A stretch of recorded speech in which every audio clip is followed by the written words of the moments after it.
Hi guys, it's Ravi here from EnglishHarmony.com and welcome back to my video blog. Today is Wednesday, 27th of January, and hopefully I'm going to publish this video tonight, simply because I'm going to be responding to a number of comments in this video, and I want people asking those comments to get their replies as soon as possible. But at the very latest, I'll publish it tomorrow morning, first thing in the morning. I get up at 6 o'clock in the morning, so that's when I'm going to publish the video in the worst case scenario, right? Anyhow, the first comment, I'm going to read it out. I've been watching movies in order to improve my English. At first it was difficult to understand, which is totally understandable. So I started watching about 10 minutes of a specific movie, of course with English subtitles. And I wrote every idiom and word that I didn't know. I wrote them down, and then I was using them in self-practice. After completing the first 10 minutes, I'll do the same in the next 10 minutes, and so on and so forth. Is that method good or bad? Do you have a better method? Well, first of all, let me just tell you that this is the exact thing that I've been talking about on my blog for years on end, right? You actually you didn't even know that you're doing what I've been telling, but I'm going to go step by step and refer back to... Well, I'm not going to provide any links or anything, but I'm just going to relate all that to what I've been teaching you guys, right? So, I wrote every idiom and word that I didn't know down, right? I've been going on about this like a broken record. Where do you source your English idioms and collocations other than the English Harmony blog, where I have them all highlighted and all, or the English Harmony system, where they're all compiled, right? More than 1,350 expressions, sentences, and idioms all together. Where do you get them? You get them from your surrounding environment, from your life. You use English in your daily life.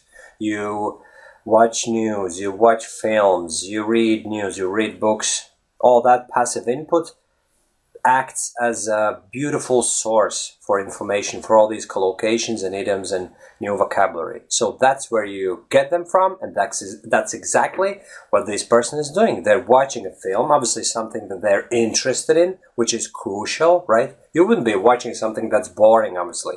Something that you really take an interest in, something that excites you. And then all those expressions and vocabulary is going to be the more relevant to you if you really take an interest in all that subject, right? So that's exactly what I've been talking about. You source your new vocabulary words and idioms and expressions from something that is part of your life, something that you use in your daily life, right? And then use them in self-practice. That's what I've been talking about as well. What do you use as a source for your self-practice? Something that happens in your brain, something that you think about. That's one of the things, right? Just voicing out your thoughts, that's one of the things. But something that I've been touching upon on my blog is you take English idioms and then do a self-practice session around those idioms, right? By putting yourself in different situations, imagining yourself in different situations, talking to different people, for instance, and then using those particular phrases in that chat session with yourself, right?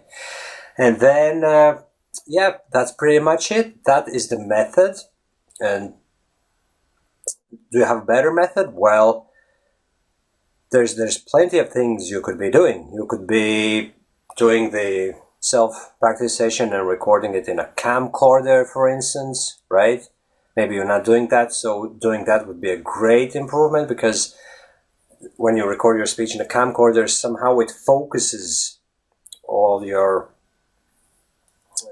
skills and cognitive facility and everything, and it enables you to speak so much better for some reason, right? And then you can actually do this thing called dictation, whereby you listen to the movie and then try and write it down, right? And then read it out loud. And then highlight the idioms and new vocabulary words. And then do the self-practice session. So there's a whole lot of different things and different twists you can put on the whole thing, right? And it's never a bad idea to experiment. By all means, go for it. But the way you do it now is just perfect. It's just fine. And if it works for you, if it if it kind of, what's the best way of describing it? If it fits your personality and that you enjoy doing that, go for it. Keep up the good job and do it on a daily basis, right? So that was me answering your question, and just like I said, just keep doing that, you know, and you're gonna improve big time, right? Within the next months and years, you won't recognize your speech. If you look back, especially if you've recorded some videos with yourself, speaking with yourself basically, and then you go back and check them in a couple of years time, you will definitely notice a huge improvement. It's happened to me, and there's no reason why it couldn't happen to you, right? So that was, yeah, the person's name was Shwana. So thanks for asking the question, and I hope you find my answer of some use. Next up, we were talking with this guy on YouTube. Well, obviously not talking, but exchanging comments, right? He was commenting, I was responding, and he's fully embracing the whole concept of spoken self-practice, which is what I'm all about, right? I'm the very embodiment of spoken English self-practice because that's what I'm doing currently, right? I'm speaking with myself, but I'm kind of speaking with you, you're right, with my audience, but it's really spoken English self-practice. And then I referred that guy. His YouTube username is Speedy636 Germany, so I'm guessing he probably comes from Germany. And yeah, I referred him to a video I recorded actually 1.5 years ago. That's like a lifetime ago, seriously. Thinking in English happens with your mouth. So the whole idea of the video was to explain the phenomenon that when you try and think just in your head without voicing your thoughts out loud, for some reason that process just doesn't work, you know? Your thoughts are messy, words are kind of floating around on their own, you have difficulties producing the same clarity of thought inside your head. But what's necessary is you just have to start moving your mouth, you have to actually speak out loud, and that's when the thinking process becomes so much more effective, and it just starts working the way you want, okay? And this guy, Speedy636 Germany, read a comment by someone else, and that chap was, Shamil, and he was posting a comment 1 year ago where he was saying that his tip is to speak out loud and walk at the same time. And he thinks that just because you walk, your adrenaline levels are raised and you're more energetic and everything, and then you can actually speak and think better, which makes an awful lot of sense. And then I responded to that by saying that I do it all the time, which is true.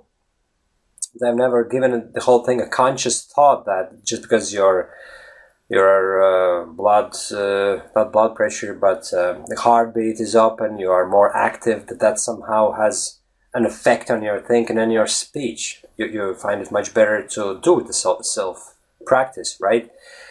And then this guy, Speedy636 Germany, says that he really likes that tip, and that he says is, funnily enough, I even did that on occasion without even noticing, right?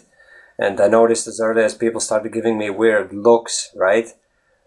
And come to think of it, I actually remember something that happened to me like a week ago or thereabouts. I was walking my dog, and that's when I do it, typically, right? I have a dog and I have to walk him like 3 times a day. I do it twice in the morning and at night time, and sometimes we go for a run. About 3 times a week or so. Obviously, if we don't run, I can't speak with myself, right? Because that's too strenuous of an exercise. But when we walk, which happens about for 30 or 40 minutes, I talk to myself all the time. That's a routine that's so deeply ingrained in my whole being that it just happens by itself.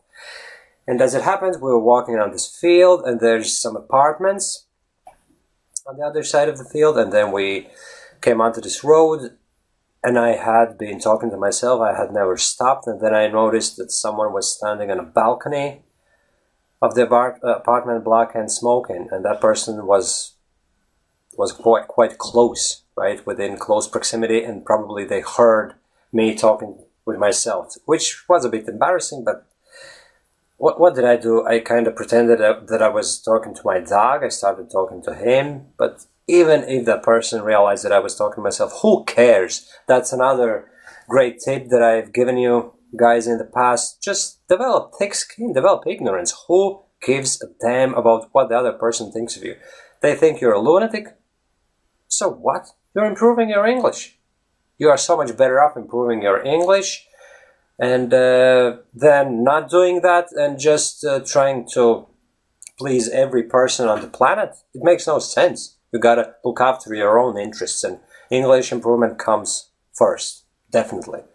So what Speedy636 Germany is saying as well, that less crowded places or streets later in the evening would be a perfect place for giving this strategy a go, and I totally agree. When I walk my dog early in the morning or late at night, there's pretty much nobody to be seen except for that particular person who happened to be on the balcony, which I didn't see because obviously the balcony was a bit higher up, and I wasn't looking everywhere. I was just looking around like at the street level, if you know what I mean, at the ground level.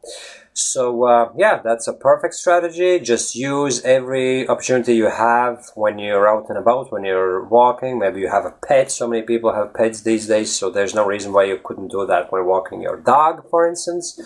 Or when you commute, maybe you go to a bus stop every morning and spend 5-10 minutes walking and coming home at nighttime. That's another perfect opportunity. Yes, embrace all those opportunities. And now, lastly, what I came across here on YouTube was a video called, I'm not going to actually call it out, I'm not going to give you the channel's name or anything, because I don't want to be really criticizing specific people, but this just beggars belief, right? Listening. It's all about English listening, and as you may know, listening is the big thing, right? So many people would try to convince you that you have to listen to English, and all of a sudden, somehow, miraculously, your ability to speak will develop. Yeah, it makes no sense whatsoever. You will develop your comprehension. That's right. But everything has to go hand in hand, and obviously if you've been watching my videos in the past, you'll know exactly where I stand. You have to do all activities at the same time. Enjoy life through English. You listen, you read, you write, you speak, right? But speech is what ties it all together. It's what drives everything, right? But there's so many people, and this particular video is all about it. You have to listen. There's this so-called silent period, and it's very effective in learning a language. You can just sit back, listen to a language for a couple months, and it's very effective because there's zero stress. You just listen, you just soak it all up, it just sinks in, and then somehow magically you will start speaking at some stage down the line. I say it's the biggest BS I've ever heard, seriously. Like, I mean, obviously there's going to be zero stress because you're not speaking, and speech always involves stress, but how about spoken English self-practice? And practicing any language with yourself, for that matter, when you learn it. Like, this concept, to me, it seems so natural. When you practice something that you learn, you just do it, you practice it. It's no different from practicing any kinds of sports or anything else in life that you learn. You can only learn by practicing, right? But for some reason, very few English teaching professionals see this. This whole concept of doing spoken English self-practice, or just like I said, any other language for that matter, is so alien that everyone is so stuck in the same mindset of just listening, doing all those passive activities, and then doing the odd chat with someone, right? And hoping that all that passive input is somehow going to make you a fluent speaker. It just doesn't happen like that. It doesn't. Like, and how I know it doesn't happen? It didn't happen to me, and it hasn't happened to thousands upon thousands of other foreign English speakers who are contacting me on a daily basis. Obviously, I'm not getting thousands of messages on a daily basis, but dozens upon dozens, that's for sure, and everyone says the same thing. I can't speak. I've been doing this, I've been listening, reading, writing, studying English for years, but I can't speak. And I'm getting stuck for words, blah, blah, blah, all these typical English fluency issues. And why it happens? Because there's people like that out there who will tell you that that's what you gotta do. You gotta listen. Don't speak. That's too stressful. You gotta listen, right? I'm actually getting stressed out myself. I feel my blood pressure rising, so I'd better stop, right? In case I get a heart attack or something. Anyhow, that was the last thing I wanted to say in tonight's video, so I hope that you're gonna enjoy watching it, and thanks everyone for asking comments, and I hope that I could make myself clear in this video. Thanks for watching, my friends, and chat to you soon again. Bye-bye.